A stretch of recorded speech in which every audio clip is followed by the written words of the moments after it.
টানা ২১ মাসের জাতিগত সংঘাতের পর রাষ্ট্রপতির শাসন জারি করা হয়েছে ভারতের মণিপুর রাজ্যে। স্থানীয় সময় বৃহস্পতিবার এ সিদ্ধান্ত কার্যকর করা হয়।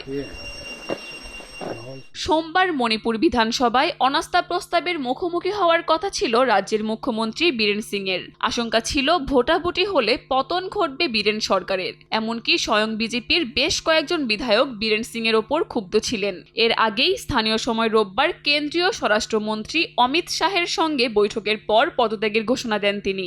একই দিন রাজ্যপাল অজয় কুমার ভাল্লার কাছে পদত্যাগপত্র জমা দেন বীরেন সিং। মেইতেই ও কুকি সম্প্রদায়ের মধ্যে প্রায় ২ বছরের এ সংঘাতে ২৫০ মানুষ নিহত হয়েছেন, ঘরছাড়া হয়েছেন বহু মানুষ। পুরো পরিস্থিতি নিয়ে বারবার প্রশ্নবিদ্ধ হন বীরেন সিং।